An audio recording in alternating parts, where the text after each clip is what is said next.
this setting, the landscape unfolds into dirt roads, surrounded by dense woods and old buildings forgotten by time. Modest-looking houses, with trembling windows and creaking doors, harbor unspeakable secrets. This is the land where life meets the supernatural, a place where horror stories come to life and challenge reality. In moments, you will find yourself immersed in a scene where darkness is present and rural legends awaken feelings of dread and fascination.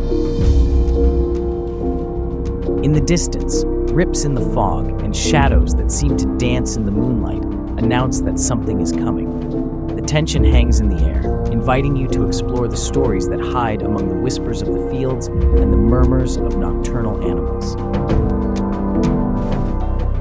The legend of Cabeza de Cuya, originating from Piauí, is one of the most impactful. Tradition says that Crispin, a young man tormented by a terrible crime, was cursed after taking the life of his own mother in a fit of rage.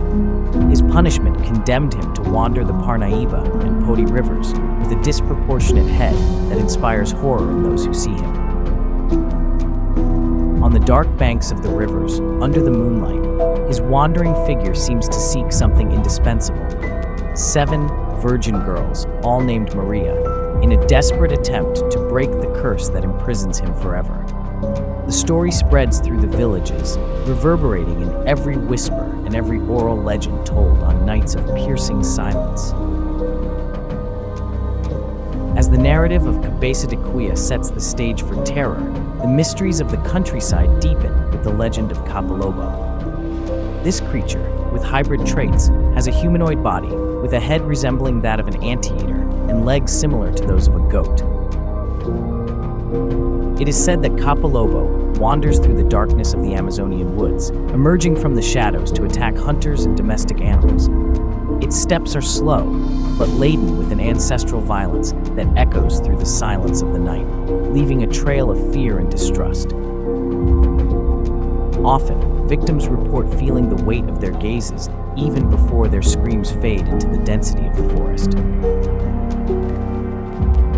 On an ordinary night, she appears without warning, stepping over the chests of the sleeping and causing paralysis, suffocation, and a sense of terror that lingers even after waking. Each account is a silent scream, a tacit warning that even in moments of apparent peace, the supernatural lurks in the innermost shadows of our existence. At the heart of these stories stands Comadre Fulozinha, a protective spirit of the forest and popular traditions. Described as a native woman with long black hair, she wanders the dirt paths and forgotten trails, watching those who dare to disrespect the sacred balance of nature. Her tricks and prayers serve as punishment for reckless hunters and foolish travelers who find themselves surprised by impossible bindings on their horses. The legend of Comadre Fulozinha reinforces the idea that, amidst the vastness of the countryside, perpetually guarding forces manifest to preserve what is ancestral and sacred.